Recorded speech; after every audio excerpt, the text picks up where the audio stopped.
জুলাই সে উত্তাল গণঅভ্যুত্থানের পর বাংলাদেশের রাজনীতির দৃশ্যপট বদলে যায়। ক্ষমতার মসনদ হারিয়ে হেলিকপ্টারে করে চোরের মতো দেশ ছাড়তে বাধ্য হন ফ্যাসিস্ট হাসিনা। এখন তিনি অবস্থান করছেন ভারতের রাজধানী দিল্লির এক সুরক্ষিত ও গোপন আস্তানায়। সেখান থেকেই শুরু হয়েছে আরেক অধ্যায়, দূর থেকে সুতো টেনে বাংলাদেশের রাজনীতিতে ফেরার চক্রান্ত।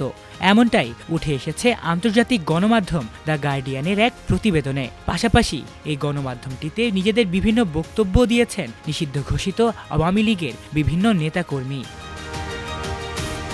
দ্য গার্ডিয়ানে প্রকাশিত সেই প্রতিবেদন অনুযায়ী দিল্লি সেই গোপন ঠিকানায় বসেই ফ্যাসিস্ট হাসিনা দিনের পর দিন ফোন আলাপ ও ভার্চুয়াল বৈঠকে ব্যস্ত থাকছেন।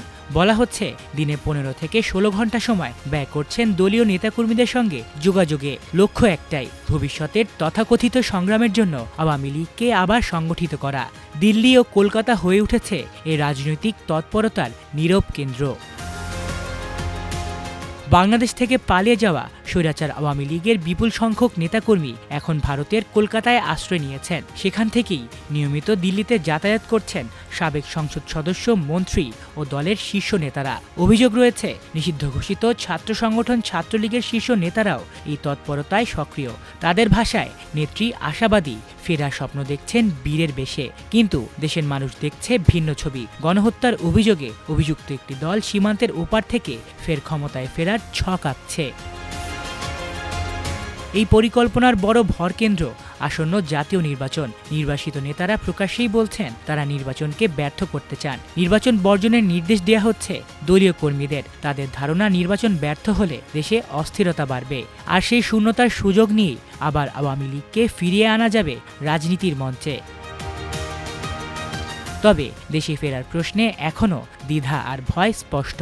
অনেক নেতা স্বীকার করছেন দেশে ফিরলেই কারাগার অপেক্ষা করছে। কেউ কেউ আরও এক ধাপ এগিয়ে বলছেন জেল নয়, হত্যা পর্যন্ত হতে পারে। সেই ভয় দেখিয়েই ভারতের মাটিতে অবস্থানকে যুক্তি হিসেবে তুলে ধরা হচ্ছে। অথচ একই সঙ্গে উচ্চারণ করা হচ্ছে এই নির্বাসন নাকি দীর্ঘস্থায়ী হবে না। অন্যদিকে বাস্তবতা বলছে ভিন্ন কথা। জুলাই গণঅভ্যুত্থানের মধ্য দিয়ে আওয়ামী শাসনের অবসান ঘটে।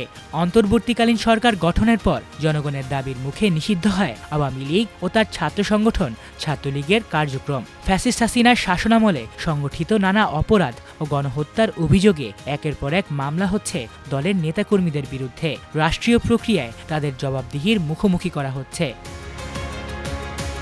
তবুও আওয়ামী লীগ এসব অভিযোগ মানতে নারাজ। তারা অনুতপ্ত নয়, ক্ষমা চায়নি। জুলাইয়ের গণঅভ্যুত্থানকে তারা জনগণের বিস্ফোরণ হিসেবে স্বীকার না করে আখ্যা দিচ্ছে ক্ষুদ্র গোষ্ঠীর ষড়যন্ত্র বলে। ঠিক সেই অস্বীকারের মনোভাব নিয়েই সীমান্তের ওপারে বসে আবারও বাংলাদেশের রাজনীতির ভাগ্য নিয়ন্ত্রণের স্বপ্ন দেখছে গণহত্যায় অভিযুক্ত এই দল। আলিফ চৌধুরী, আমার দেশ।